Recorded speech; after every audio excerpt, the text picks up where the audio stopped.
Welcome to the NEPA Scene Podcast. This is episode 45. We're coming to you from the Stewed at 258 Studios in Scranton.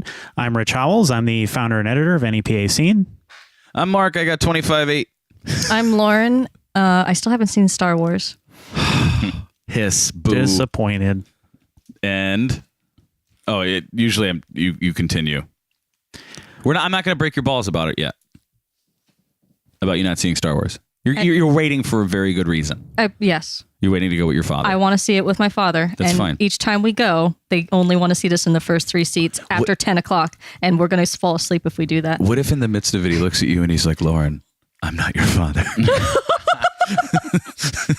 And that's why he's waiting to go with you. He hasn't found a good way to tell you yet. I don't think that that's possible. I'm so absolutely my father's daughter. Your real dad is Yo-Yo Ma. Because you're very musical and intelligent, and it was a compliment. My dad is not? No, I've never met him, so I have no basis to say this except to be an ass. You'd like Papa Q. I want to meet Papa Q. I want to meet Mama Q, too. She'll cook for you. I'll eat it. You better, because you never eat my food. You always bring strange shit. You're like, oh, here's a tub of guacamole. I never brought you guacamole. Yes, you did. No, I did not. It was like a month ago. You're like, here, I brought guacamole. And I'm like, ugh. How is that strange shit? Because I think avocados are, they're the bastard fruit of the world. It's disgusting. That's harsh. It's like Play-Doh. It's disgusting. All right. And we're here with... We're here with Casey Thomas and Mandy Pennington. That's right. Your name's totally different now. I know, Is that weird? It is super weird, but Yeah. also really cool. Casey is the director of Hamlet at the Scranton Cultural Center, and Mandy is the supervising producer and also an ensemble cast member. So welcome. Thank you. Hey, Thanks for having thank us. Thanks for being here. Yeah. Absolutely. We're excited. And then I want to find out if I think what supervising producer really means, which is to make sure Conor O'Brien is where he needs to be when he has to be everything. Everything. It's a little bit of column A, a little bit of column B. And we're All right. eternally grateful for that, Mandy. Thank you so much. Thank you, Casey. All right. What about the site, man? All right. Well, let's see what we got going on this week. WVIA is hosting a preview of Mercy Street, which is an upcoming drama about the Civil War. They're going to do a preview screening about a week in advance of the actual premiering of the show on PBS. And they're also going to have panel discussion and Civil War reenactors there. So if you ever want to meet those types of people and talk about the Civil War. Those sounds types awesome. of people. Oh, with a smirk on his face. It's half weird and half cool at the same time. That's how I feel. That's exactly how I feel about it, because some of those people are actually really, really cool. And some of them are like really freaky because they're still living there. Well, there was someone who they looked at a friend of mine not too long ago and they said, "Are you a LARPer?" And then the way they said it, I was like, well, what if he is? I mean, is that a and then they explained to me what it was, and I remembered being in San Diego and all these people congregating in the park and doing that thing, and it's weird. I'm sorry. There are people who do it, and it's... This is Chuck. By day, he does your accounting. By night, he LARPs. I give them a lot of credit because they live it. That's awesome. That is true. They are committed. They are very committed to it, and So they're basically like cartoon reenactors. In a way, except the cartoon is really ultra violent or kind of a blemish on our history. But, LARPing? Other than that, no, the Civil War. Oh, no, I'm talking about LARPing. Oh, okay. Yeah, no, I wasn't talking about... both activities have very similar... Yeah, just different costumes. Like releases. You get to play as someone else and exist in this imaginary world on a retreat where there's lots of LARPs. different foods and ales to drink and...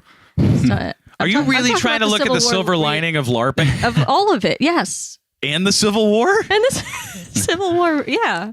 It's got to be an experience because they go even at night. They are still in character usually. Hey, when you get your gooby gobby, what's it called? A hurdy-gurdy. Hurdy-gurdy. Can we record you in here playing it? Yes. Telling Civil War stories? Okay. Okay. It was a moonlit night in 18 something. Are you serious? No, I don't know when it happened. The Civil War or the Revolutionary War? Civil War was the 1860s, wasn't it? Or the 1840s? Or the 1860s. Yeah. See, I'm not that stupid. I watched Lincoln. It was very bloody. I watched Gettysburg. I went there. I don't think it's haunted. I was just watching the other day about a man who thought he had a past life as a Civil War general. It was, and then they showed the picture. He bought a magazine, and you saw the picture, and it looked just like him, except with a beard. And this man is convinced that he died in the Civil War. Why is he still talking about it? Wow. Isn't he dead? Well, no, he's now alive, he's now somebody else, married to a different woman 100 years later. But he is convinced that he is the reincarnated. See, soul. how could there be true love if there's reincarnation? I guess you have to find that same person over and over again. Wasn't that a movie? Yeah, I think it was just recently with Blake Lively, was it? Or something. Is that the Age of Adeline? Yeah, movie? there you go. The Age of Adeline. Is that what it is? Like they have to keep finding the same person? You know what else? What was kind of like that? Jupiter, or not Jupiter. Why would I say that? Cloud Atlas. Did you see Cloud Atlas? No, but I heard it was very difficult to turn into a film. It was awesome. Like the first, like you got to watch it with like this open mind and have the right frame of mind. I've probably watched it a dozen times right now. It's Did you read the book? Really good. No, I don't read books. Yeah, I know. I can concur with that. Yeah. They're Screenplays always, are hard for me too. Yeah, well, it's. All right. What else happened? Besides the Civil War, what else happened, Rich? Well, lots of things have happened, especially since the Civil War. I think there was a World War too. Yeah, a couple. Not the second was a one. great just one. Also, what was the Great War? The First War. Why wasn't the second one? I mean, great is The an only adjective reason why that kind World of War II is World War II. That just is makes me think because of it came salad after the Great fingers. War. it makes you think of Yeah, what? salad fingers. Oh, I remember that. The Great War. Oh my Hubert Cumberbatch. It's actually on returned for the a- Great War. a list of some of the creepiest videos online, and I didn't find that to be creepy. It was a funny video. But I now enjoyed it. You see all these things about the deep web, which I don't understand how to get into or how people find that. Do you know that takes up like 90% of the real estate on the internet is the deep web? Tell us all about it, Mark. What have I don't you go found there. on the deep web? Well, how do you get there? like though? time I mean, travel. You how do fall in. You fall in a rabbit hole. It's that 10 o'clock at night period when you're on Wikipedia and you start Googling what actor was on the ship in the movie that you just watched, and then you click a link, and it just spirals out of control. Yeah, all of a sudden Oh, you're Peter Berg. All right, let's go. Deep webs for later. Keep going. So the Live from the Chandelier Lobby series, within the last few weeks, added a couple new acts. That's at the FM Kirby Center in Wilkes-Barre. There's Americana singer-songwriter Jesse Terry, and also Live at the Fillmore, which is a Allman Brothers Band tribute. So those are coming up within the next few months. We have, if you're one of those people that likes New Year's resolutions or believes in that sort of thing, there are some tips. Skeptical Rich. Well, Unresolute. You're not setting yourself I- up for failure. I That's set good. up goals for myself all the time. I don't necessarily say You don't need this year January I'm 1st to tell you to do it. Yeah, but Okay. so some people do. So and you 99% of the time it's like lose weight and exercise more, which I have yet to ever do any of those things. I so. just Netflix and buy more Nutty Buddies. That's what I do. Do they still make Nutty Buddies? Absolutely. I had two the other night. I'll be right Nutty back. Buddy? Shh. It's like a little Debbie snack, isn't it? That comes in bars with Or is Nutty it the Buddy? ice cream? No, it's the it's an ice ice cream cream cone. sandwich. Okay, yeah. So it's the ice cream cone. Both are the same. They're not the same. But I'm thinking of that little waffly stick with the chocolate and the peanut butter and the wafers. But the Nutty Buddy. That is not a Nutty Buddy. It's an ice cream. You never had a Nutty Buddy? I don't eat ice cream. Because of what they do to animals? What do they do to animals? I don't know. I was just trying to think of something. They milk them. Are you That's lactose intolerant? I'm lactose sensitive. Oh, I'd say hell does that lactose mean? impatient. Yeah. I love a milkshake. I just can't have an ice cream cone. Right. I can agree with that. I have to Can you take have a milkshake? If I take a pill first. Well, why don't you take the pill I usually do. and then have a Nutty Buddy? I don't want a Nutty Buddy. It'll change your life, worth it to Lauren. me. No, I don't It'll need change it. your life. Go Even away. if it gives you IBS, it'll change your life. Are you going to eat the cheese that you're going to make with Oh, your yeah, cheese I'm going to making eat the kit? cheese. How can you say you can eat the cheese but not the Nutty Buddy? I love cheese. Have you ever had a Nutty Buddy? No. Then how do you know that you will I not don't love need- the Nutty I don't Buddy? need to know that I'm going to love a Nutty Buddy because I don't already have it in my life, so I'm not missing anything. You're missing this. Mark, it's cheese. I'd rather. I have love cheese also. I think it's on a different plane, though. It's on a different plane than the Nutty both a Buddy. comfort. I'm also not going to make a Nutty Buddy. You don't need to. You can get them at a gas station. They're delicious. You're not selling me on this. You leave them out for about 5 to 6 minutes so I you feel can eat it right. partly responsible for this tangent. I'm so sorry, guys. I get real angry about shit lately. What else is going on this site? We'll have photos from our past two Youth Scene open mics, which our next one is at Adezo in Scranton next Wednesday. How are those going? Good? Good. Yeah. We get a steady turnout, and it's cool to see what the kids bring to the table. It's something different every time. A lot of poets, actually. Well, good, because I think Katie's doing it, right? Yeah. That's what she's looking for. Well, right? yeah. She's the best. Continue. We have a movie review of The Big Short. Have you seen that yet? I want to. It looks good. Yeah. He rated it 4 out of 5. We got to get him on. Who's he? Joe Emmons, one of our new movie reviewers. But yeah, the only thing we ever review is Star Wars. Yeah, that's all we really want to talk about. Yeah, that or Paul Sorvino failures. That's Yes. what we talk about. That's Pretty always much. fun. Yeah. I heard nothing but wonderful things about that. That was a great film. I heard. Casey, I'm telling you, it's I heard it was a great film. deliciously delicious. I think it was amazing. We talked about it for what, like 2 hours at least? That still wasn't enough time. No. I was- did Not to listen, I cover that. listened That to was that. pretty good. I did listen to Oh, that so podcast. goddamn good. I remember now. I'm going to B&E the library to get a copy of that. Oh, I forgot we can go to the library to see that. I was telling last week, they ran an article. Well, it was basically a headline. Do you know how many people have watched it at the library? 0. What? No one has gone in. Okay, you know what we're doing tomorrow? Sitting at the library Yeah. watching Trouble with Callie. I think so. So good, Lauren. You want to go? Huh? Yeah. If We'll I don't talk know. about it because All we right. got to finish this thing anyway. My The work didgeridoo gets that done. Lauren just bought. I have a didgeridoo. Oh my God, move on. What's next? God damn it. The NEPA musical mixer, which is a regular event they do at the Irish Wolf Pub. The next one is on January 2nd. The idea of these is to mix a couple different genres that normally wouldn't play together at all. So there's electronic music, rap music, acoustic music, all different kinds of stuff, all in one place. So that'll be January 2nd. The details are on the website. And let's go to Hamlet. Let's talk about Hamlet. I wish I had a skull to hold in my hands. But that really is the only way to talk about Shakespeare, I would yes, think. absolutely. You could hold your Darth Vader hat. No, it's holding my headphones on. If you do find I mean, we're still on the market for a couple skulls, actually. What Well, kind no, of really, because for the skulls? most part, they're always surprisingly cheesy looking. So when you get up close, it's like, oh, we can't use that shit. It looks like it's Some it's styrofoam. from Spencer's. Well, yeah, Yeah. So I think we have 2 as of right now that'll work. So How many more do you need? I think just 1 or 2 more. Enough to throw around, literally, just enough to be able to throw some skulls around. And I might be able to. We'll So talk after this. If anyone would like to donate their skull, come to this. Just not styrofoam. No. no, Yeah. yeah, it doesn't. No, hold up the their actual scrutiny. skull. Yeah, that's like an emo kid's flower pot. Like that's the styrofoam ones. I don't like my parents, but this plastic flower is amazing. I'm gonna put it in my skull. Speaking of emo, has anybody seen the emo Kylo Ren Twitter Yes. account? How good Yes. is that? It's so good. I don't think he's emo though. Lauren, it has nothing to do with spoilers of the movie. It's just Okay. him being emo.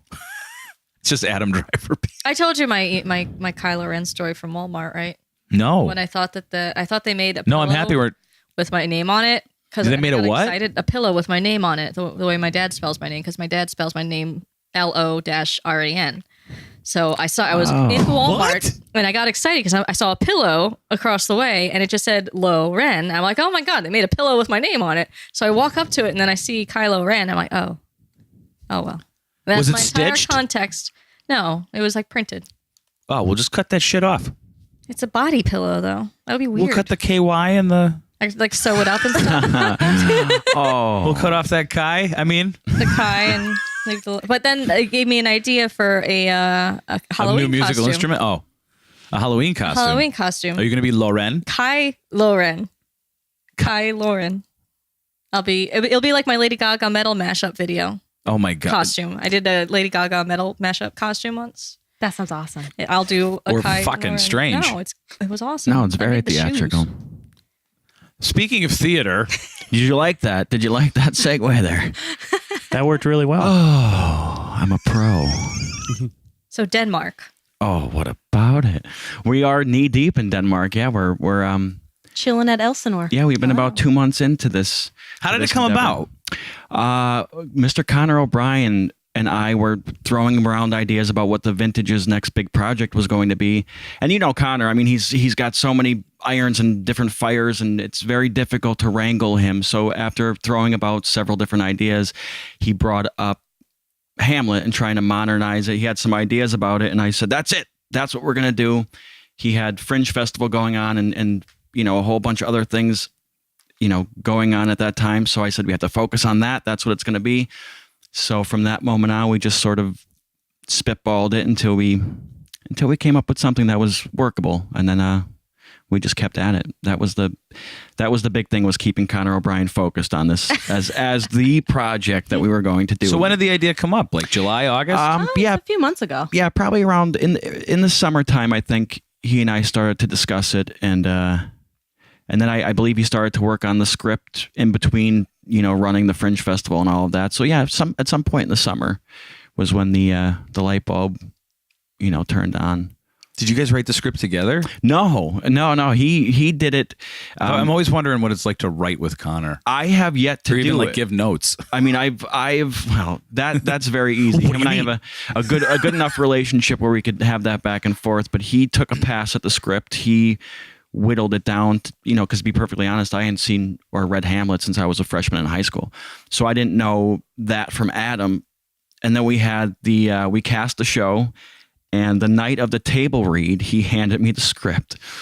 And, that's very well, you know, apropos to Conor. Yeah, that is, you know, and I here we might need this. And I figured, you know, knowing him as well as I do, that was par for the course. But then there was a Post-it attached to it that said, please cut another 50 or 60 pages from the script. What? I just looked at him like, you're out of your fucking mind. You gotta be crazy. It is so long.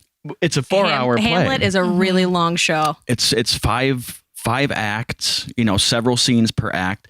So then during the whole process of you know, getting the cast acquainted with their characters and trying to figure out the aesthetics and all that for the show, I took a second pass at it and cut it down even more and modernized the language a little bit, took some opportunities to soften it, and looked at some scholarly translations and picked and plucked certain things from that just to make it more accessible to people. That's all. You know, I'm sure there are going to be some people who know the text in the audience who are going to be just on the edge of their seat for sure. Yeah, of course. We took some liberties, but I think those liberties are going to pay off. Oh yeah, nothing that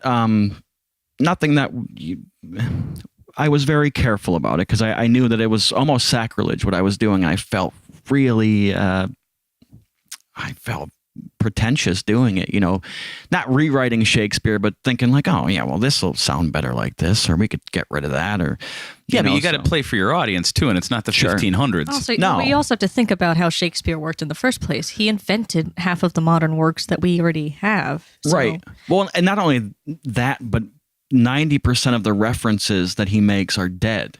You know, so getting rid of those and just like hurdy-gurdy. Does he say hurdy-gurdy? No, but he did invent the term eyeball. And elbow. Eyeball? Eyeball, yeah. I forget what was it called before that? It wasn't. Yeah. There was no word for eyeball or elbow, but he wanted to describe it in words, so he gave it a name. And those certainly are not the only two. I mean, no, there's thousands of words that he invented to explain things. What? Yep. Yeah. There was no word for eyeball before Shakespeare? Correct. Or elbow? Elbow. He named it that because it makes the shape of an L. Where does bow come in? It bows. What? For those of you that can't see, she just made a levering motion with her arm. I'm flexing my elbow. Or is it levering? It's levering. It goes into Lauren, don't do that. I don't know why you did that.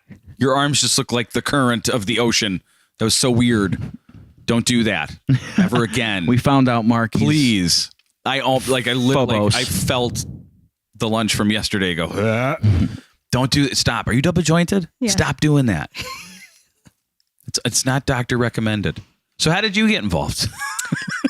Well, I auditioned and I got cast in the ensemble, which I'm super excited about. I get to play 3 different people, which is super cool. Really? Yeah. Who? So I start off the show as Francisco. Literally, you start the show off. Literally, I am the only one on stage for a moment. Is that horrifying or It hasn't happened yet, so you have no idea. Well, I'm not myself, so it's never horrifying. I'm always playing somebody else. Yeah, but even if you're up there doing something, isn't that scary? That's why I never do karaoke. Mark can't fathom the idea of being a performer on a stage Alone. Well, we're gonna get Mandy real drunk before, so she'll. So you mean you're going to give me one beer? Whatever it takes. No, he's getting one Zima. That's what you're getting. Oh, and we'll throw a Jolly Rancher I'm in going there to for smell a wine cooler. Oh, is this Bartles and you. Get up there, kid. But yeah, So you start the show. You come out. yeah, I'm one of the watchmen of Denmark, and then I go off, and then I come back again, probably about midway through the show as the first player, which I get a really nice cameo bit where I get to make people laugh and be really over the top, and then I come back at the end to judge a fight, which is cool. Like Joe Rogan? Except I got a pretty badass name, Osric. Osric? That's Yeah. right. All right. So wait, how did you go from cast to the elevated position of supervising producer? Well, I like spreadsheets. That's what it comes down to. No, like truthfully, I think it was almost by design to, well, Mandy, I want you in the show because I love you and I love the way you, but that is her, she is incredible when it comes to that stuff. Unparalleled. So, And is that because people like us are just absolute mental cases? yeah. I mean, well, the type A and type B, and you can't be both. And I mean, Mandy just has a strong skill set. That's all I'm going to say. You're going to make me choke up. Well, you should. Say it You deserve again. it. Your skill set is unparalleled. Thank you. So for those who don't know, basically me, what is besides the Mel Gibson movie, what's the story of Hamlet? Well, Hamlet is the prince of Denmark, and his dad just died, which is a real bummer. And he is just coming back from school, trying to make sense of this craziness. And his mom has remarried his uncle. So he's got a lot on his plate. And he's just trying to make sense of it all. And So he walks into that. He's like, "Hey, I'm home from Hogwarts. Pretty what much. happened to Dad? And why are you with Uncle?" yeah, that's about it. And then his dad comes back as a ghost and is haunting Elsinore, saying, "Man, shit went down. It wasn't cool." Something wasn't right. Rotten in Denmark. Of course, yep. That's where it comes from. Then Yeah. his father sort of, as a ghost, sort of sets everything into motion and plants that revenge seed in Hamlet's head, and madness ensues because of that. Hamlet feels obligated to sort of revenge his father's death, and everyone behind him in this scenario, assumes that he's gone crazy, but of course he has this whole plot in his head, and it's the grand styling of Shakespeare. Everything goes awry because of that, and in the end, well, I don't want to spoil it it's tough. I mean, you'd think everyone knows Hamlet, but for those of you that don't know it, come and find out. I guess. I mean, it's an intense story. Oh, yeah. yeah. It goes from 0 to 100 real fast. And then you start to see the parallels between Hamlet and things, like The Lion King, for instance. I think it was at some point during rehearsal where I told the young man playing Claudius, I said, try thinking of it like a Disney character or a Disney villain. And then we brought up, I brought up Scar from The Lion King, and it was only that moment that I realized it actually was based on Hamlet, or, a good portion of it. So, or like, not to get off subject, but Clueless was what was that based off of? Shut up, Mark. Shut up. My doctor says I'm not allowed to alien. have anything thrown at my face. artist. Well, there goes your Alien. social life. Yeah. The balls fly at my nose. What was it? It was Emma. That's what it was.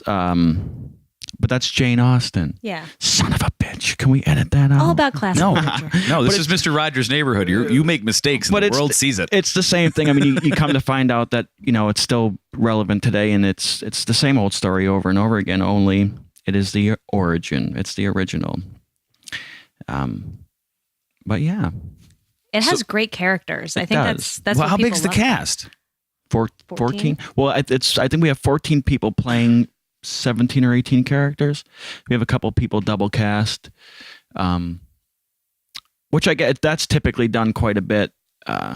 It's a lot of fun having someone like Mandy running around with different outfits, playing different characters, and having to just have the audience accept that. I was just listening to a podcast. Nerdist did a podcast with Domhnall Gleeson, Hux, and his dad is Brendan Gleeson. Oh, I love him. Oh yeah, that's his dad, and his brother's an actor too. But he said that they just every year they'll do a play, all the three of them together in Ireland. And he said that this year, whatever play they did, he had to play all the female roles too.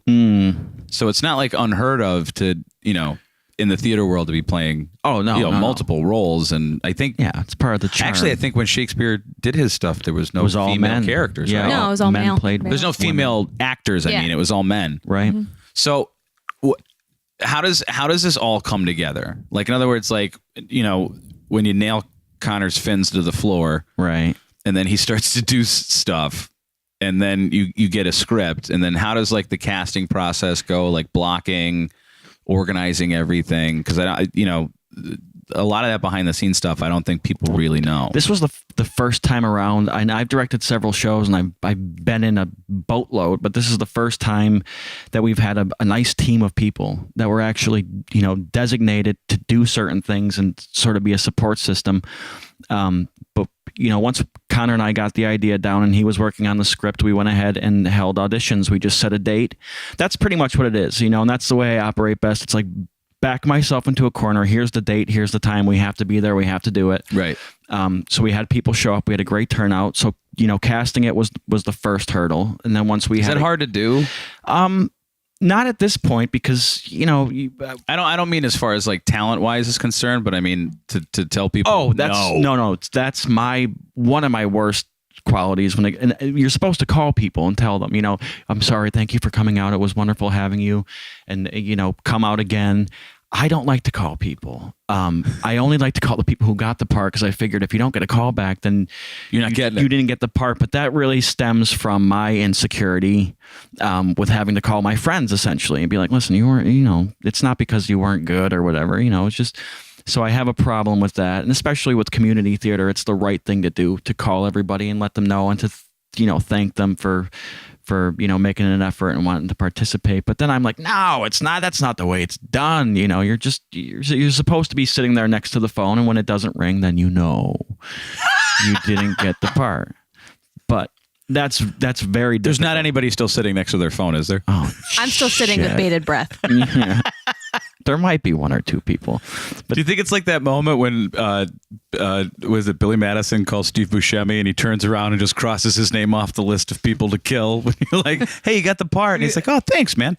No, I mean, everyone will kill Casey now. Everyone will say like, oh no, there's no hard feelings, but of course it's a jagged little pill to swallow. I mean, everyone wants to, participate and all that, but truly everyone did a wonderful job. That's typically how it goes, especially with women in the area. There's always an abundance of women coming out for theater, and they're all fantastic, and we're always searching for men, just searching everywhere for men. But so yeah, this time around it was particularly difficult because everyone did wonderful. And yeah, we had a meeting at the last second for about an hour deliberating in the old Ritz. We had a little office there, and we were racking our brains a little bit. But yeah, once that's done, then we were scrambling for a place to rehearse, different things like that. And then while that's going on, you get your costume designer, and you get your costumes moving, and you get your set ideas moving, and the people building that. And do you get like a production designer to?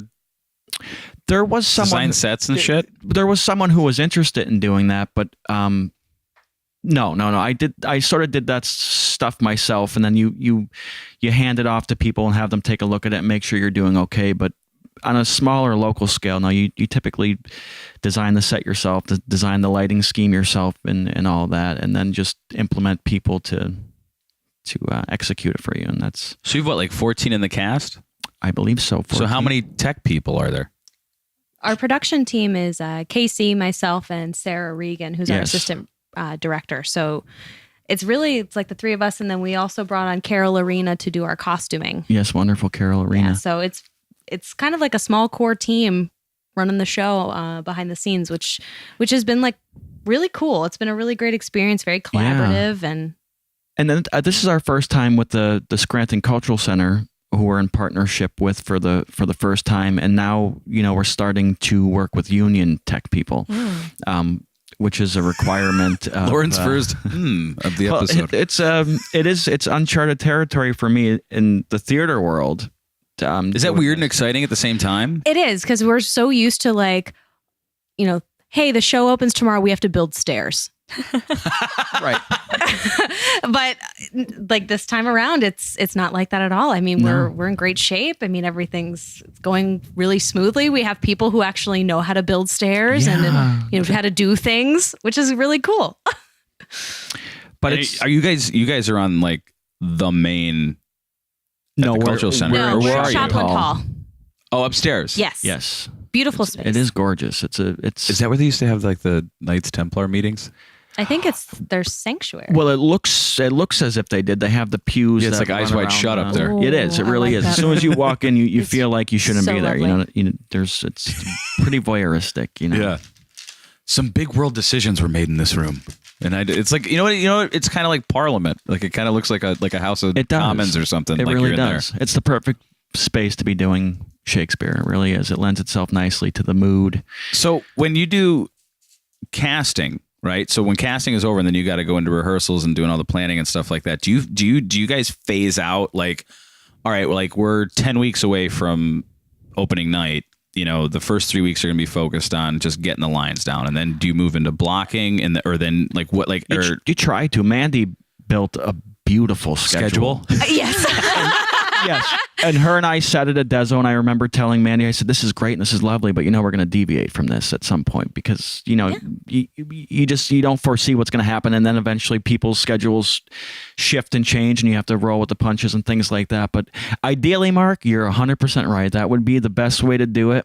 We try. Yeah, I mean, you set out with good intentions, and usually in these things, it's always creative compromises no matter what happens. Right. So I'm just curious if like you actually went, this is all going to get fucked up somehow, so why do it? Or was it like, let's at least have a plan and then see what happens when it all goes to hell? See, that's my thought, and it was so nice actually having that schedule to as a jumping off point, knowing it was going to get fucked up, as opposed to having nothing and just trying to fly by the seat of your pants. You have to have some sort of structure. And I got to make spreadsheets. She did. It's like making, you know what it's like? It's like making it's no matter what you do. I understand your pleasure. In any creative endeavor, it's always like the movie that was from Tropic Thunder. I don't know if you ever saw that. Oh yeah, with Robert Downey Jr. Yeah, it's like where everything's like going to hell. We're already a week into shooting and we're already 3 months behind schedule. Like it's like one of those things. Like I always find like no matter what happens, it's always like everything went to hell. Well, I mean, every show that I've been in has been the same way. It's a disaster. And then at the end, like when people see it, they're like, "Oh, that was great!" Right? And you're like, "You have no idea." Yeah, exactly. I mean, that's part of the fun of doing it and the stress. I mean, it's. But it's like a good stress. Of course, yeah. Otherwise, we wouldn't keep coming back to do it. For free. All the time. Don't tell them that, Mandy. We make a living. No, but but some shows are more stressful than others. But that's the nature of the beast. That's exactly how it's supposed to be. It helps when you have a good team, though. I mean, when you're absolutely. working with great people, those really stressful moments somehow don't feel anywhere near as bad. Safety in numbers, yeah. Yeah, and you need different minds to bounce. As you could see, Mandy is the diplomatic one of the group, which you absolutely have to have, because then you have someone like myself who's just a cynic by nature, or just, shits at the mouth. Eeyore. Well, you know what? It wasn't much of a play anyway. So. No, I thrive off that. But it's a bunch of different personalities in a room. You shake it up and magic happens. Exactly. Yeah. We all still like. Would you guys like to ask a question? That would be lovely. Go on, Rich. I'll let you.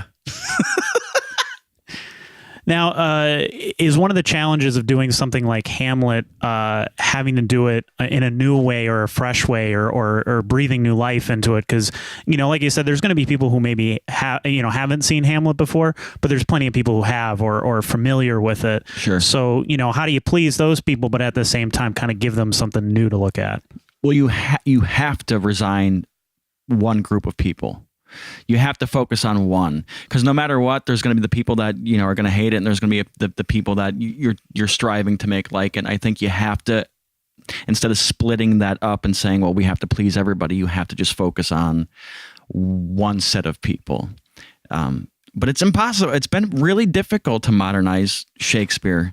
It's very hard to do because at the end of the day, you're still working with that really gilded, fluffy, beautiful language.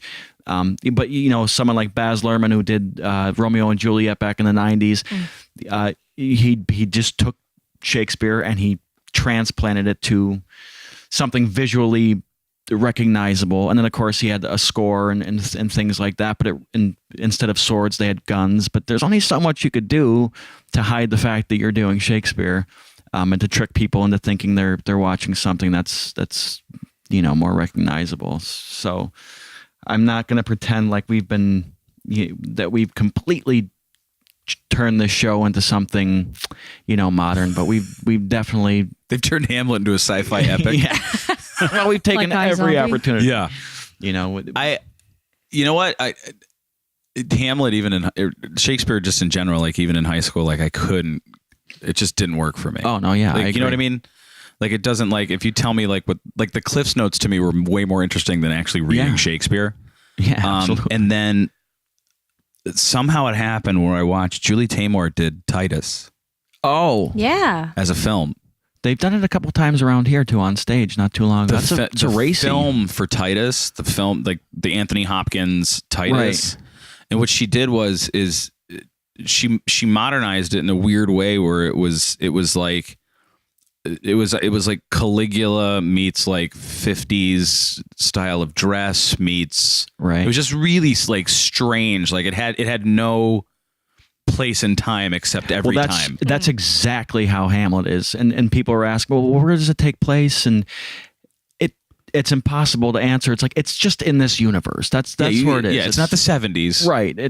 We've taken a lot of creativity and kind of made this world that doesn't quite exist but draws from lots of different things, like Sure. cinematic elements, and then there's like the costumes are freaking ridiculous and Yeah. they just look awesome, and like there's like military like elements, so it's like there's a lot, we're pulling from a lot of different places, which I think it makes it all the more interesting for an audience member and as a cast member. I mean, because you get to be a character that isn't bound to, let's say, a typical place or time. Yeah, we need you to act like a 19-year-old from the 60s. No, we don't. There's no time or space for you to exist, and you create it. Well, there was one rehearsal where some cast members were asking, well, so what is your vision? What are we doing? It's like, well, we're doing Hamlet. That's what I didn't want anyone to be thinking about it any other way than, we're doing Hamlet. Just let everything else, leave that up to us. It's visually different, but when it comes down to it, you guys are doing Hamlet, and then we'll change everything else around you. That's, and that was the best way I could describe it. Even now, I'm,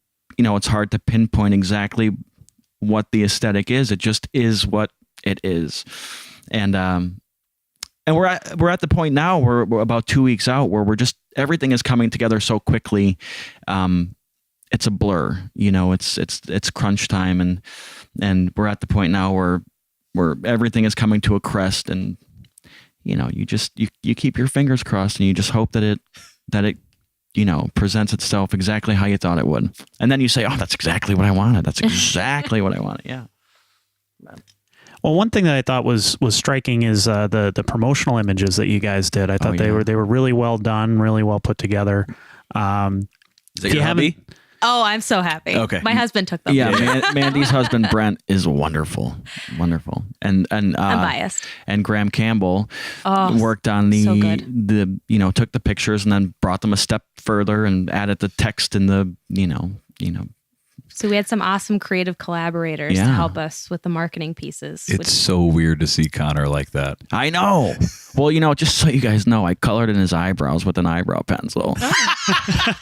Because I'm like, you're disappearing. Because Conor, stop making that face. Conor, stop making that face. But yeah, they came out wonderful. He's got a leather jacket on, and he's, that was the first time, Mark, that I had ever seen him like that too. He's, sort of fierce in those pictures. We made some magic with them. Like the photo shoot was really fun, especially the one photo where we have the crown the dagger and then the cup. Of chocolate milk. Yes, the cup was chocolate milk because That's we needed cocoa. something that was kind of opaque and would translate almost like blood. But Right. we're like, okay, so we have some hot cocoa, so we're gonna use that. And then for the hands, I had this like giant like black cloak just over my head, and like it was weird. And we fashioned the crown out of Christmas decorations. That's right. Yeah. Well, marketing it's a very important thing.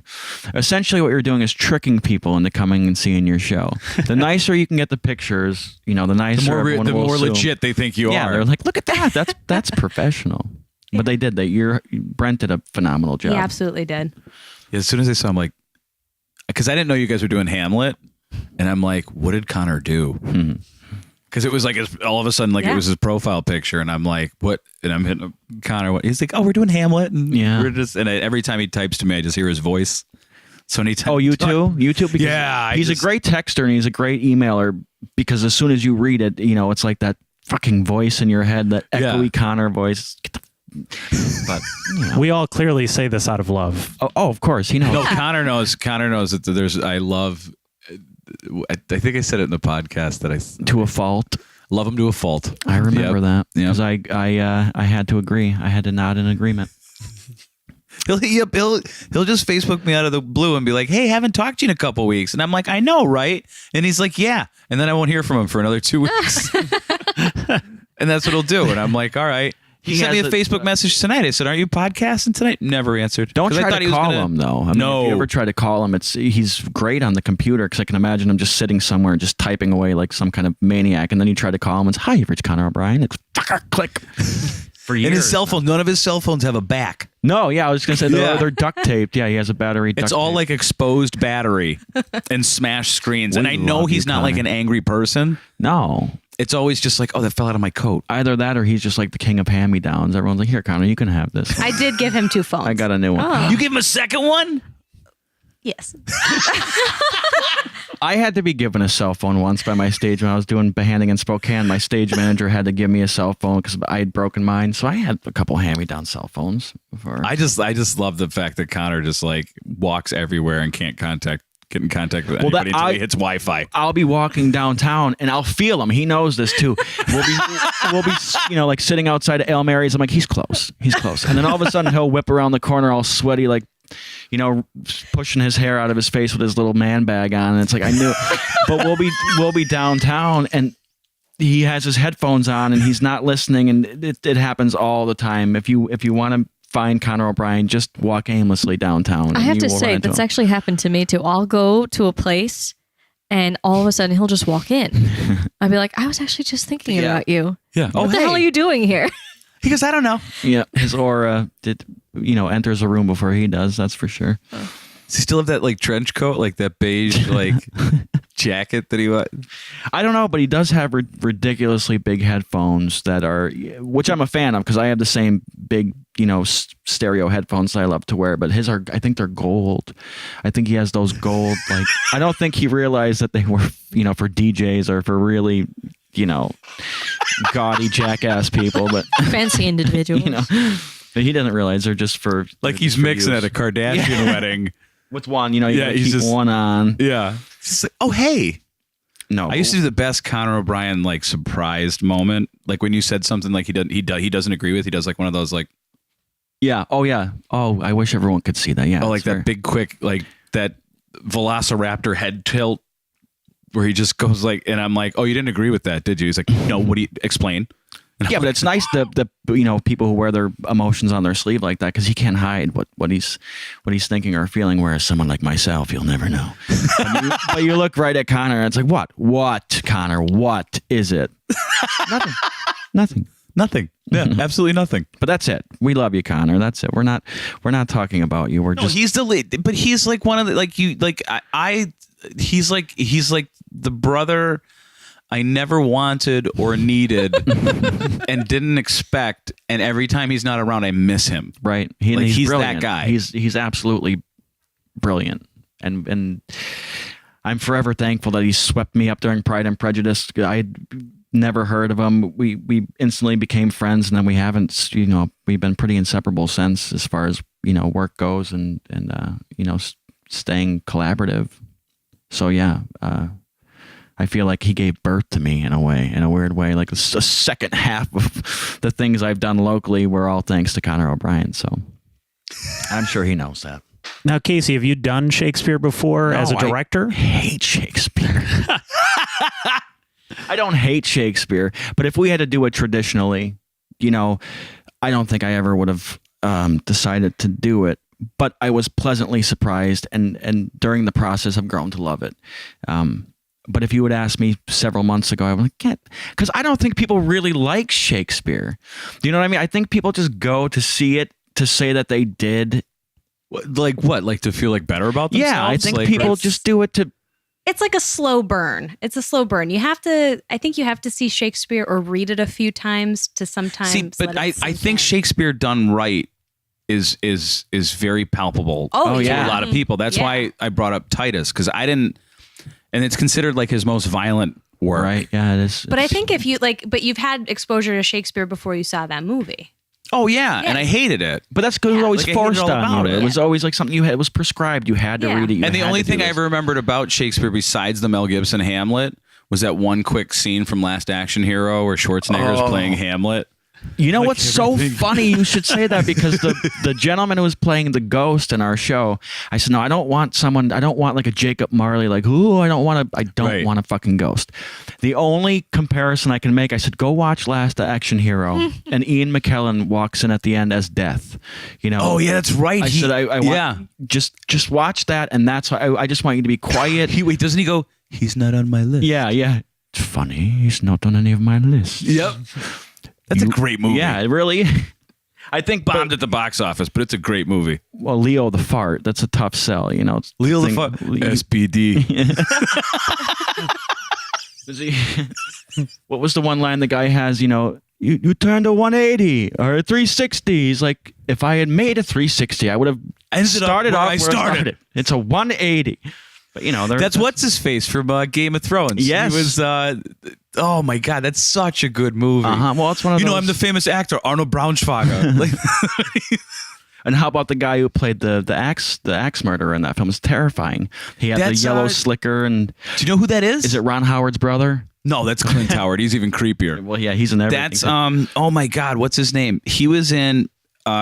Michael Mann did a version of Red Dragon before Silence of the Lambs called Manhunter, and Brian Cox played Hannibal Lecter. I love Brian Cox too. He played Hannibal Lecter, and it was with William Peterson, but the guy who played what was his name in Last Action Hero, the bad guy, the Blade or whatever. Yeah, it was something like that where you killed his kid. Tom, his name's Tom something. Tom Noonan. But he played the Ray Fiennes part from Red Dragon in Manhunter, and everything he does is really creepy, but he's like one of those indie horror guys where like at any convention they all know him. Oh yeah, he's like a real super sweet nice guy. How did we start talking about Last Action Hero? Oh yeah, because he didn't want the Marley. Oh yeah. Well, I mean, it's funny that because luckily the guy who played the ghost, Nunzio, he was the only one in the room who had seen Last Action Hero. So I thought my reference fell on 14 deaf ears or 28 deaf ears. But he's like, yeah, of course I saw Last. And he's Nunzio's maybe 40 some years old, maybe late 40s. And then there's a whole group of millennials or whatever you want to call her, so Generation Xers that just completely fucking disappointed me that had not seen Last Action Hero. Oh, dude, that's a classic. You know who wrote that? Shane Black. Oh. And no one knows who Shane Black is. I've been in his house. You've been in Shane Black's house? His house, yeah. Did you ever see Kiss Kiss Bang Bang? I worked on it. No, you didn't. I did. That was Shane Black. That was Shane Black. I was a stand-in for Robert Downey Jr. That's one of my favorite movies. Yeah, Gay Perry. Yeah. I only you fuck Chuck Chutney. I only saw it once. I saw bits and pieces. You only saw it once? Yeah, I had no other reason to watch. My God. It was so movie night. All right. You got to come watch after Hamlet's over. Kiss Kiss Bang Bang. Okay, I can deal with absolutely one of my favorite films of all time. All right, moving on. So on the topic of casting, you've talked about the guy who's playing Hamlet's father's ghost. Who else is in the show, and why? What do they have to do with the other characters, and why did you pick them for the roles that they have? Well, we have Mr. Conor O'Brien as Hamlet because essentially it's a show about selfishness when it comes down to it. It's, in my perspective, it's a show about selfishness and entitlement, which Conor just seems to exude. No, and it's a personal project of his. I know he really wanted to do it, and he's doing a fantastic job. Amazing. So we have Conor playing Hamlet. We have his sister Maggie O'Brien playing Queen Gertrude, and of course that energy and that familial sort of chemistry they already have. And she's doing a fantastic job as well. Mark Malacocchio, who was my first time working with Mark, he's playing Claudius. And he came into auditions and he did a fantastic job. We were going to, I remember we were going to have Conor McGuigan actually to play that part, and things fell through. Conor was doing a show in New York City and couldn't get out of it. And I had Mark come in, and he's been doing, fantastic. Every single one of the cast members have been on their game as far as learning their lines and things like that. We have Kimmy Rajan Leff and Chantel April are our Rosencrantz and Guildenstern. Another great film. Which one? Our Rosencrantz and Guildenstern are dead. Yeah, Love that play. Yeah. And they're I can't talk about theater. I can talk about film. They're so funny. Like they play off of each other so well, and I mean we're in stitches. Yeah, at rehearsals. Like they're just so funny. But I was trying to really encourage people to go off on their own and find their own characters and shticks and things to do. And they went off and every time they came back to perform a scene, they would have added some ridiculously hysterical thing. It's like, great, keep it. And that makes me look good. Everyone else, can't you watch Rosencrantz and Guildenstern? And can't you just, but everyone has gone off on their own to try to find their own little element to bring. Simone Daniel is our Horatio, and she's wonderful. I think last year was it that she won the Best Actress, and she's a local comedian and writer, and I've worked with her, many times. She's another one that's like you're Prejudice. around her, and it's like being around like some sort of fictional magical creature that just makes you feel good all the time. Well, she's perpetually like that too. I know. Even when she's angry and snippy, it's always with that She's wink one and of a the most nod. genuine people I've ever. Oh my met in God, entire yeah, life. absolutely. Really is. Wonderful. The whole family is too. Joey and her mother and father and her sister Marina. I'm always asking how they're doing because they're, like the salt of the earth. We have Nunzio. God, what is Nunzio? I know his what's it? Kakamo. I just don't know how to pronounce it. Like your last name, Lauren. It's okay. I just learned how to pronounce Lauren's name last week. It's Loren. Oh, Loren Coralico. Coralico. There's a G in there, so it confuses people. If I just think Geronimo, I'll remember that for the rest of my life. Coralico. If I owned a koala company. See, that just totally fucked me up. I can't do Coralico. And Lauren, what do you do? Well, I own a koala company. That makes perfect sense. I'm in import-exports. We have our assistant director and myself, Sarah Jane Regan, Statura, all of her names. She's playing the player queen, Bernardo. I'm stepping in as the player king. Got Molly and Warren. Warren Cox, who I love to death, is wonderful. He's playing our Polonius. Terry Thompson, who was in Behanding in Spokane, he was the young kid in Behanding, is coming back to work with me as Larides. Molly Dooley is our Ophelia. Again, she's doing a marvelous job. Who else were we forgetting there? Lori Lotney. Oh, hey, Ma. Lori Lotney is our Marcellus, and she's actually the one who has the famous line, there's something rotten in the state of Denmark. We're having the table read. She's like, oh, God, I get that line. Oh. Who else? I'm lost in the sauce, Mandy. Where are your sheets? Where's your spreadsheets on the cast list? I don't have my phone. You don't have Google Sheets? I do. I have. Let me tell you, we have a Google Drive folder just for Hamlet. I have subfolders. And subfolders of the subfolders. I have scanned receipts. Oh, it's so great. We have a budget list. We have a budget. We have a budget. See, Lauren, remember when you were here and I was like, oh, I need somebody like you in my life. Yeah. That's nice. That's Mandy. Right? And once you find it, you can never let it go because they're few and far between. Yeah, let me go. when somebody asked me about Lauren, they said what do you think about Lauren as like somebody you can work with? And I'm like, look, my whole life is like a room full of super balls just bouncing around. Somehow Lauren keeps her eyes on all of them, and that's amazing. And that's you. You've always been that way. I'm nuts. No, but it's not. But it's amazing to be like, on one hand, to like, you're either of one of two disciplines. You're either very structured and organized, or you're just like organized chaos and everything's just insane. Like Conor. Right. But to have you have like kind of like a medley of both, I think is really pretty awesome. Yeah, it definitely is. Because you can perform and find a character and then be like, and these receipts need to be paid. Thanks, guys. My self-esteem points. Just I hope so. Phenomenal Through the on the roof. show. She's been doing a great job. Thanks. I just like really hamming have. it up. I just get to yell and Well, your energy is And do- infectious. It's great. funny things. It really is. It's great. Get some good moments. And what about Rich over there, quiet in the corner? You know, I know something about Rich. I feel bad. I feel like I bully him. Wait, you said He you know doesn't look something about bullyable. Rich. Well, I'm sure you guys might have heard about him playing Henry Higgins. Henry Higgins, What's that? My Fair Lady. I have it on tape, I think. I might. Somewhere. Wait, you acting? Oh, yeah. He did Would you be opposed to that? Great job. Being public? Thing? No, it's fine. What's Henry Higgins? It's the counterpart to Eliza Doolittle in My Never Fair saw Lady. My Fair Lady? There. Was that the one with Streisand? No. was gentle. Audrey Hepburn. Audrey Hepburn. Oh You're yeah, thinking of, nope, never saw it. Wait, Hello, was she Dolly. was she? She Oh was my Eliza God, it's so good for you. Was that Audrey Hepburn or was that Katharine Hepburn? That's Katharine Hepburn. Okay, all right.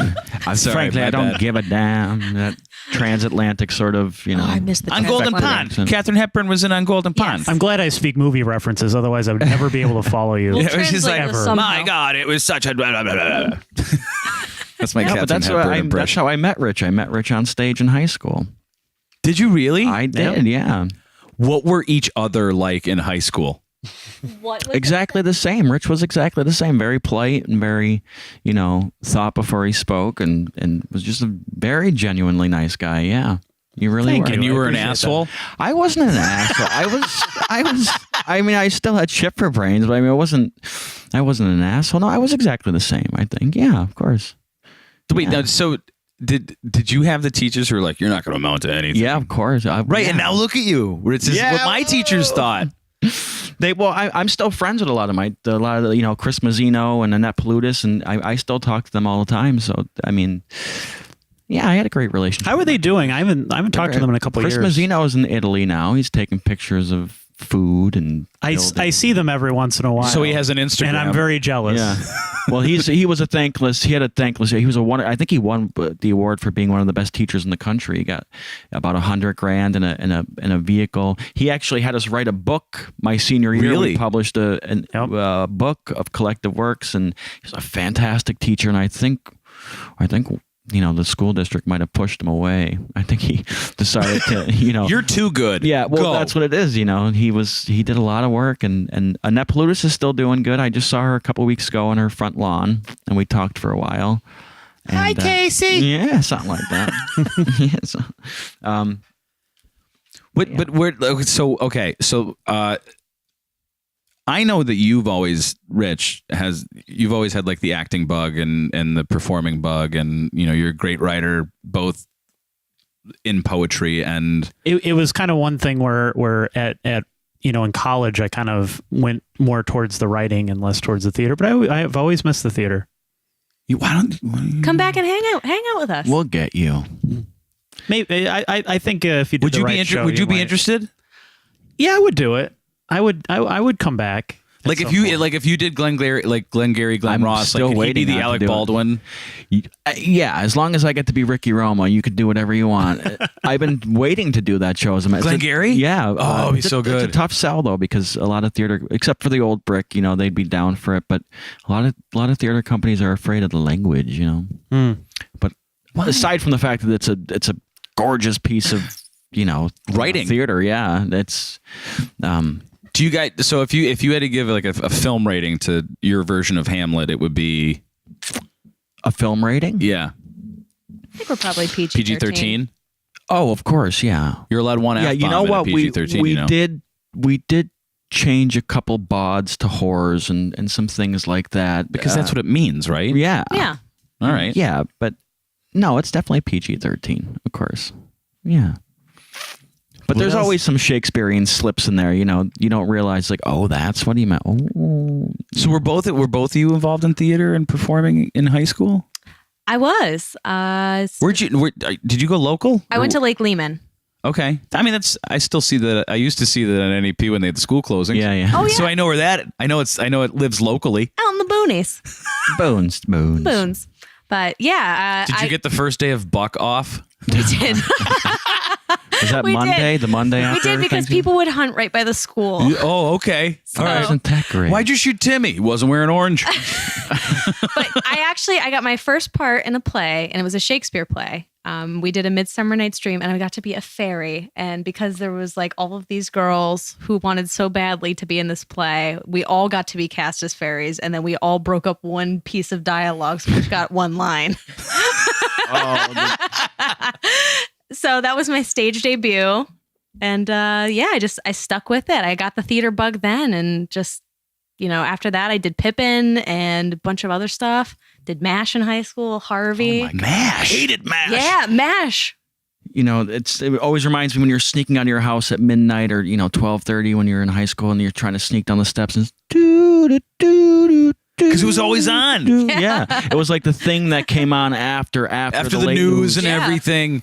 right, and it was just that. 7 episodes of MASH before you got the color bars. Isn't it the song "Suicide"? Suicide is painless. Yeah, it's just enough said. It really was just that song. I What wrote an Oscar. I wrote a poem about it in high school. It was so visceral and I hated it so much. It was just a complete tribute to how much I hated the MASH theme song and subsequently, the entire, body of work because of it. The play was kind of fun. It was kind of fun to be in high school. I remember. What's her name in that? Hot Lips? Yeah. Hot Lips Houlihan. Wait, did they do that in high school? Yeah. You were allowed to see Hot Lips seems a little derogatory to me. Yeah. But they said Hot Lips in the play? Yeah. They even set it up on like how she got the nickname and all that kind of stuff. In Lake Lehman. How did she get Pushing the nickname? edge. She was making out. Oh, those. Oh, She was that's not- macking it. Oh, okay. See, you and I, Yeah. real down low. Yeah. Like guttural. Look what I can do. So how did you catch the bug? Oh my God, I've always wanted to participate in. I remember being a little kid and telling my mother I wanted to be an actor. We were watching a Patrick Swayze movie, and it's not like Roadhouse or anything that damn you it. might. Although Next of kin? Kelly Thomas did like her some Roadhouse, but it was some strange movie, and he was being eaten by rats at some point. What? Yeah, we were watching this film, and I said, I want to do that, and she said, when you die in a movie, you really die, because I think That was her way to dissuade you Yeah, from 'cause becoming an actor? I think she really wanted to frighten me so bad, so that I wouldn't want to, take on that. Did you sort turn of- around and be like, that's a snuff film. That's not this. No, I Nicolas Cage told me. I learned from an early age never to trust my mother. So I knew to just carry on, and no, ever since I was a little kid. Was your mom a big influence on you liking like films and? I guess so. Because my mom was huge for me.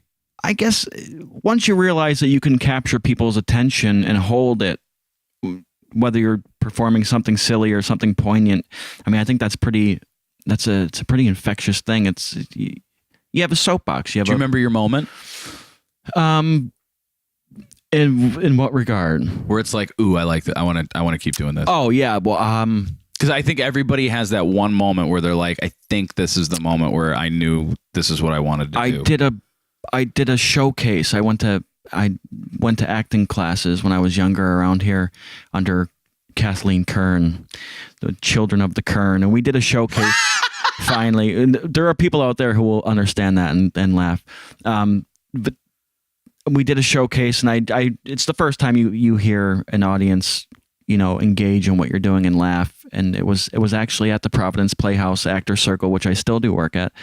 And it was the first time you made an audience laugh, and you couldn't stop from that moment on. Even anybody who doesn't have an interest in theater, if you came and did it and got that response, it's addictive. It really is, and you want to just have more and more and more of it. So, yeah, maybe about 20 years ago or so, 20 plus years ago.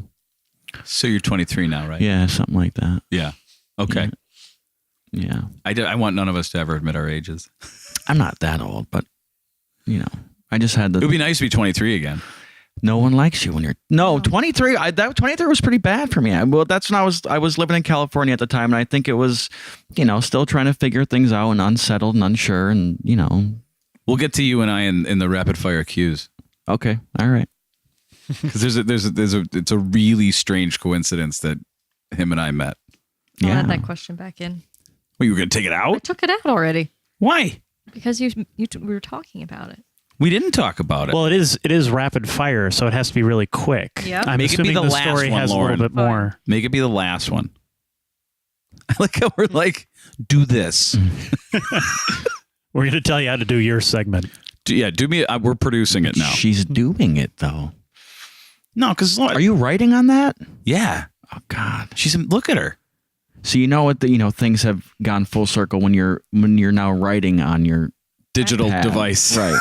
Well, he has to charge his cigarette. I have to charge my book. I have How to do you charge like my- that vape? The vape? Yeah. I only do it when I can't smoke in the office. Oxford Dictionary, I think, just picked it up last year as one of the new words. Vape? The Vape. English language is always evolving. I'm going to tell you something. Like, Shakespeare. I love smoking cigarettes. I love drinking coffee. I know smoking is bad for me. The only way I think I could quit is if they make it illegal. See, I haven't tried to quit smoking yet, so I don't know if Well, I quit like drinking and all that crazy shit, but like smoking I know is bad. I just don't know what else to do. Right. Well, that's the fear of, you forget, what did I do before I smoked? I think I was just born to smoke. I was one of those people like, you should smoke. My mom smoked when well, I'm not going to tell that story. But anyways, Let's all smoke. let's all smoke. I don't need to smoke. No, thank you. No, thank you. I don't smoke. It's so good. I'm it's very delicious. much so quit. And I knew it was going to be difficult. Remember when the Osbournes was on MTV? Yeah. And Ozzy was like, no, not the wood. Ozzy, no. but Ozzy one episode, it. he found out like one of the kids was smoking and he went crazy. He's like, I've beaten heroin. He's like, I can't quit smoking. He's like, it's the hardest thing to do. He never beat heroin. Oh, well. He's lying. He's the same guy who snorted ants. He was able to sleep and walk at the same time on camera. It was glasses amazing. on. That show was amazing. It really was. It was a I missed that show. Oh, It was something else. Jack Osbourne, wherever he is. he's doing well. He's doing Is all he? right. Yeah, he's doing real good. All the kids are Clean. doing good. Yeah, she's got a show. Yeah. I just saw a documentary on Ozzy. It was done like 2 years ago. He was learning. He just got his driver's license. Oh, good. Who gave him that? The state of California. Did they really? Yes, they did. So, like, part of the documentary was like, and I just got my license. So would this be an appropriate time to mention the very sad passing of Lemmy? From Oh, Hamlet? yeah. Oh, that's right. I just saw it today. Yeah. 70 years old. He just discovered he had cancer. That's horrible. And I just read an article like 2 days ago where they're like, Lemmy has switched from whiskey to vodka. It's clear. Yeah. It's more like water, right? That's okay. Yeah. Well, he said he was sick, so that's what he did. Well, Good for him. it's like in Little Miss Sunshine where was it Alan Arkin? Not Alan Arkin. Alan Arkin's in that. I think Yeah, he won an I'm Oscar thinking for of it. At Alan least he was Alda nominated. from MASH. Yeah, Alan Arkin. He Alan wait. Alda from MASH. Right. Alan Alda's in Alda. MASH, yeah. But Alan Arkin decided at was like 70-some years old to start doing heroin. And I remember thinking, that's a great idea. I'm just going to avoid drugs for my entire life. And then once I'm, 70 years old, I'm going to pick up a dope habit just because. My grandmother's 93, right? And Does my she do dope? No, not yet. Well, I'm trying. Who knows? My brother-in-law, we celebrated her like 93rd birthday. She's in 92 or 93, I forget. It's like a number so high that I can't remember specifically what it is. And we went out to dinner, and my brother-in-law has this like real dry sense of humor. And he's very like, he doesn't have peaks and valleys in his voice. It's just like Siri. Yeah. And he said to her, he goes, Jane, I think when you turn 100, you should be able to kill whoever you want. And I was like, what? And he's like, I think when people hit 100 years old, they should be able to murder at will. What you'd think they'd have it completely He's like, figured they've out by earned then. it. Yeah, of course. Yeah, And they I'm know. like, all right, I'm down for that. I'm going to start compiling on my list now. Which almost like, I'm like, if that's like, if you get it, like it's the purge, but when you're 100, Yeah, I think it's brilliant. it's a good idea. And it gives something, people something to live for. Absolutely. Like, don't you think you'd start taking care of yourself if you can right all It's the like, wrongs I'm going to done make it to to you? 100 so I could kill all you fuckers. I'm going to Yeah. make sure I'm in good health. Remember that time your dog shit on my lawn? Boof. Chances are, I've been waiting. people that you'd want to kill aren't going to outlive you, though. Karma. So you find new angry people. But isn't only the good die young, and only the crotchety people live to be, Yeah, Stalin and Pol Pot. I don't know. I think the crotchety old people were also crotchety young people. Yeah. Yeah. I know a lot of crotchety young people. Yeah. Gran Torino, was that the movie with Clint Eastwood? Yeah. Yeah. He was at 12 going, get off my lawn. Yeah, but wasn't he turned towards the end? He found himself a. He went and murdered people, and we call it redemption. Clint Oh, he Eastwood's was been doing redeemed that forever. He's though. not a bigot anymore. He just killed white people. I heard he feeds the squirrels on the Warner Brothers lot. Someone was just telling a story. So just imagine that, does? folks. Yeah, Clint Eastwood sits at his desk and feeds the squirrels. That's my future.